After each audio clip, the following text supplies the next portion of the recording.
With the Olympics about to start and Team USA reporting for camp this week, I wanted to give my predictions for the rotation this year. This is the most loaded Team USA we've had in so long, so I think it's going to be a really hard decision for these coaches. This is going to be kind of a combination of what I think they're going to do and what I think they should do. Feel free to get offended in the comments. Starting at point guard, I have none other than LeBron James. At this point in his career, LeBron is still an excellent playmaker, and he knows what it takes to get it done for Team USA in the Olympics. And this being most likely his last Olympics, you have to start him at point guard. Playing the two, you have Steph Curry.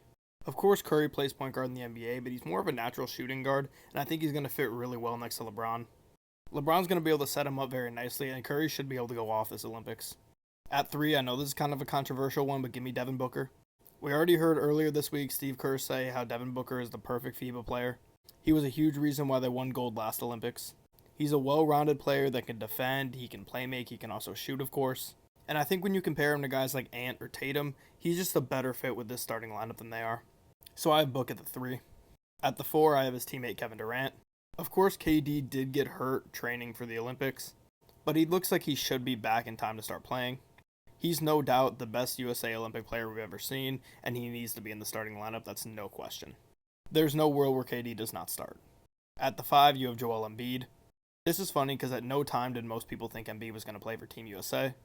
But he decides to suit up, and it's exactly what Team USA needs. After Embiid, it's AD and Bam Adebayo, which are not as good options at center. So it's really huge for Team USA that he decided to play for them. First guy off the bench, I have him playing the 2, give me Ant. I know Ant's been super cocky this week saying he's the number 1 option, but I just don't think he's going to start here. There's too many players like Ant in the starting lineup, and I don't think he should be in it. I think he'll be a lot more effective with the bench unit, being able to score better than most of the other guys out here, so I think it would make a lot of sense for him to be like a 6th man type of role. Here I have Tatum at the backup 4. Tatum is a really good rebounder, so I think it makes sense to put him here at the 4. The front court depth is not really there for this Team USA team. They're really a backcourt dominant team and a ton of small forwards. So when you got a guy like Tatum that's a decent passer, he's a good rebounder, and he can score the ball, it makes sense to have him at the 4. At the 3, I have Kawhi Leonard.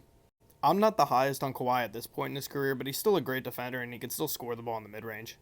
I think he'll be a great scrappy asset for the Team USA off the bench, if he could stay healthy, of course. At the backup 1, I have Jrue Holiday. The reason I have Jrue Holiday over guys like Tyrese Halliburton is I just think he's more of a well-rounded player than Halliburton.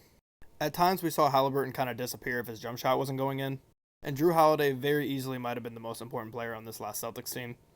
Holiday was great in the last Olympics. He's a great defender, he's a great shooter, he's a great playmaker, and I think he's a super valuable asset off the bench for Team USA. And at the backup 5, I have AD.